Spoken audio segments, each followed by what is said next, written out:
Welcome to the Property Elite podcast. I'll be your host, Jen Lehman, chartered surveyor and co-founder of Property Elite. Stay tuned each week for more on industry hot topics, market updates and new RICS guidance. In this week's podcast, I take a look at the government's recent white paper, Fairer Private Rented Sector. It's essential listening for any RICS APC or AssocRICS candidates involved in the residential private rented sector or pursuing the leasing and letting, landlord and tenant or property management competencies, amongst others. The white paper was published in June 2022, and the aim is to fundamentally reform the private rented sector and level up housing quality in the UK. This will be through ensuring that all tenants have access to a good quality, safe and secure home. All tenants can treat their house as their home and are empowered to challenge poor practice. All landlords have information on how to comply with their responsibilities and can repossess their properties when necessary. Landlords and tenants should be supported by a system that enables effective resolution of issues. And finally, local councils have strong and effective enforcement tools to crack down on poor practice. The white paper follows on from the Levelling Up white paper published earlier in 2022, which aims to achieve a 50% reduction in the number of poor quality homes by 2030. It also builds on the Renters Reform Bill and application of the Decent Home Standard to the private rented sector.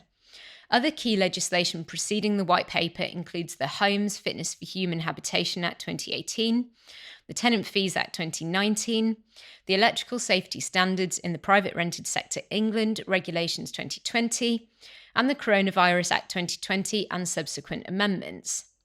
The white paper sets out a 12-point plan of action to drive improvements in the private rented sector for both landlords and tenants. This includes delivering a 50% reduction in the number of non-decent rented homes by 2030 and requiring private rented housing to meet the Decent Home Standard. Delivering housing improvements in the poorest quality areas through pilot schemes and enforcing adoption of the Decent Home Standard. Abolishing Section 21 no-fault evictions and making tenancy agreements simpler and more secure for tenants. Reforming possession grounds to enable landlords to repossess their properties where needed. Limiting rental uplifts to once per year, stopping the use of rent review clauses and promoting the use of the first-tier tribunal for tenants to challenge excessive rental increases. Introducing a new single ombudsman, which all private landlords must join, facilitating low-cost streamlined dispute resolution. Working to reduce delays in court proceedings and promoting the use of alternative dispute resolution, such as mediation.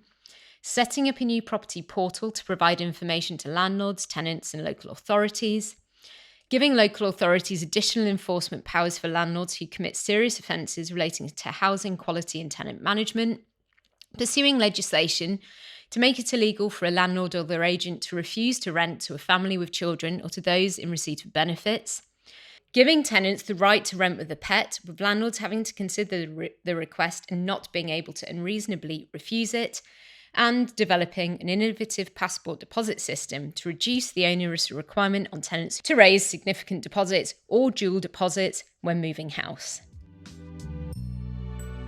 Thanks for listening to the Property Elite podcast this week.